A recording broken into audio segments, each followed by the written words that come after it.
आज का केस है डोसा किंग पी राजागोपाल का, जिनके रेस्टोरेंट सरवणा भवन की दुनिया भर में 100 से भी अधिक ब्रांचेस हैं और उनकी कुल संपत्ति 3000 करोड़ से भी अधिक।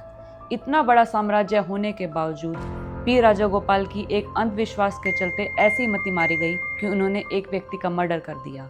क्या था पूरा केस, जानने के लिए मेरे साथ बने रहिए। मैं हूं ऋतु और आप देख रहे हैं ट्विस्टेड टेल्स बाय ऋतु राठी।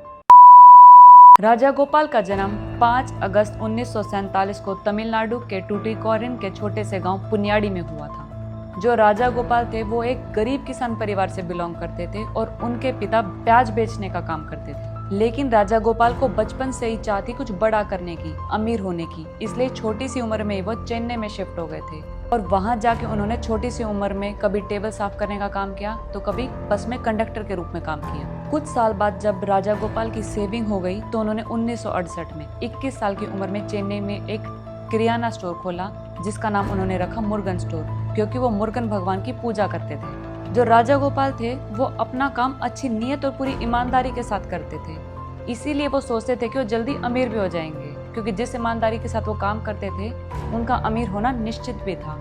इसके साथ ही जो राजागोपाल थे वो पूजा पाठ में पूरा विश्वास रखते थे और ज्योतिष विद्या में भी उनकी पूरी रुचि थी। कुछ साल बाद 1972 में राजागोपाल की शादी होती है वल्ली से, जहाँ उनके 2 बच्चे होते हैं, शिवा कुमार और सरवणा कुमार। कुछ साल बाद एक एस्ट्रोलॉजर ने राजागोपाल को एक एडवाइस दी कि तुम आग से रिलेटेड अपना कोई काम शुरू करो और अगर तुम ऐसा काम करोगे जिसमें फायर का यूज होता हो तो तुम्हें जीवन में अच्छी सफलता मिलेगी। तो उसी एस्ट्रोलॉजर की एडवाइस पे 1981 में राजागोपाल ने एक कामची भवन रेस्टोरेंट खरीदा। जो कामची भवन रेस्टोरेंट था वो उस समय बंद था, चल नहीं रहा था, इसीलिए राजागोपाल ने उस कामची भवन को एक नया लुक दिया और नया नाम भी दिया सरवणा भवन। सरवणा भवन खोलने के बाद राजागोपाल ने अपने रेस्टोरेंट पे पूरा अच्छे से ध्यान दिया।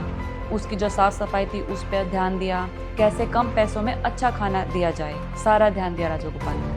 अच्छी सर्विसेज के कारण सरवणा भवन जल्दी ही फेमस भी हो गया था और जो सरवणा भवन के वर्कर्स थे वो राजागोपाल को अन्नाची कह के पुकारते थे, जिसका मतलब होता है बड़ा भाई।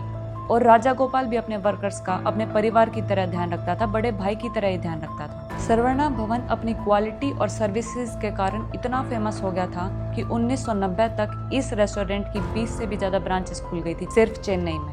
लेकिन राजागोपाल की पहली पत्नी वाली से सही रिलेशन ना चलने के कारण उन दोनों ने डाइवोर्स ले लिया और फिर 1994 में राजागोपाल ने सरवणा भवन में काम करने वाले अपने एम्प्लॉय की पत्नी कृतिका से दूसरी शादी कर ली। अब इस समय राजागोपाल का काम बहुत ही अच्छा चल रहा था, उसके रेस्टोरेंट अच्छे चल रहे थे। लेकिन 1999 में उसी एस्ट्रोलॉजर ने राजागोपाल को एक और सलाह दी कि अगर तुम अपने असिस्टेंट मैनेजर रामास्वामी की बेटी जीवन ज्योति से तीसरा विवाह कर लेते हो, तीसरी शादी कर लेते हो, तो तुम्हारा भाग्य जाग जाएगा और तुम्हारे जो रेस्टोरेंट है वो दूसरे देशों में बढ़ जाएंगे, तुम्हारे पास बहुत पैसा आएगा। राजागोपाल ने जीवन ज्योति के परिवार वालों से बात करी कि मैं आपकी बेटी से प्यार करता हूँ, मैं शादी करना चाहता हूँ। और जीवन ज्योति से भी बात करी कि तुम्हें जितने पैसे चाहिए तुम ले लो, अगर तुम्हें सरवणा भवन में कोई पोजीशन चाहिए, मैनेजर बनना या कुछ भी चाहिए तो तुम मुझे बताओ, लेकिन मुझसे शादी कर लो। लेकिन जीवन ज्योति ने साफ मना कर दिया, क्योंकि जीवन ज्योति सरवणा भवन में ही काम करने वाले संता कुमार से प्यार करती थी। और जब राजागोपाल ने ज्यादा फोर्स करना स्टार्ट कर दिया तो जीवन ज्योति ने अपने बॉयफ्रेंड संत कुमार से लव मैरिज कर ली। इसके बाद राजा कुमार बहुत गुस्से में आ गया। जीवन ज्योति की शादी के बाद राजागोपाल ने हर तरीका अपनाया जीवन ज्योति को पाने के लिए। वो जीवन ज्योति को महंगी साड़ियाँ भेजता, महंगे गिफ्ट्स भेजता और महंगी ज्वेलरी भी भेजता। उसका ऐसा मानना था कि जीवन ज्योति शांता कुमार को डाइवोर्स दे दे और राजागोपाल से शादी कर ले।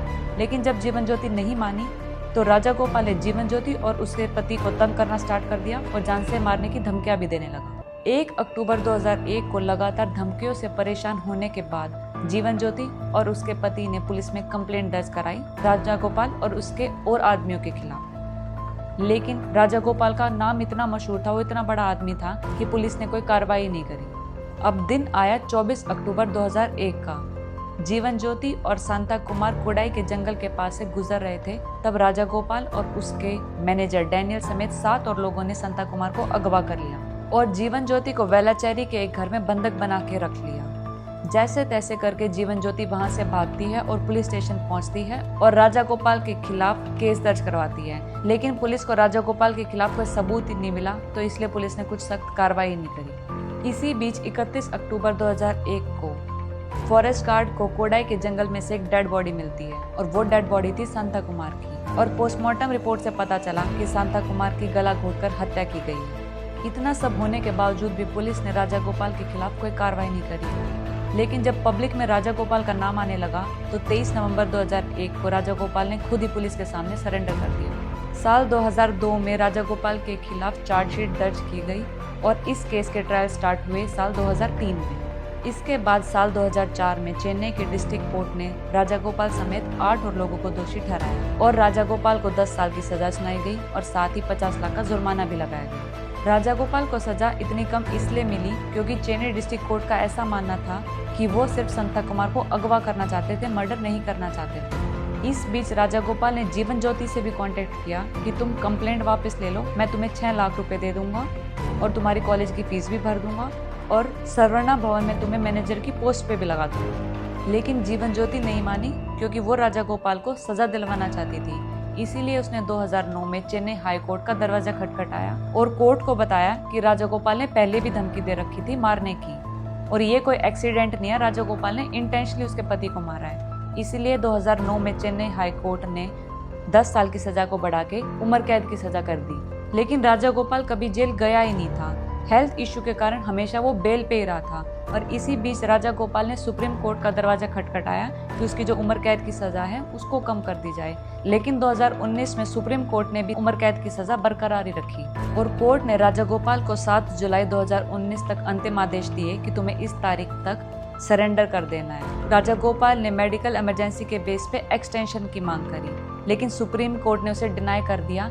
इसीलिए 9 जुलाई 2019 को राजा गोपाल ने सुप्रीम कोर्ट में सरेंडर कर दिया। 18 जुलाई 2019 को सरेंडर करने के 9 दिन बाद राजा गोपाल की जेल में हार्ट अटैक से मौत हो गई। राजा गोपाल ने अपनी पावर का पूरा फायदा उठाया। असल में राजा गोपाल ने मर्डर किया था 2001 में और उनकी मृत्यु हुई 2019 में।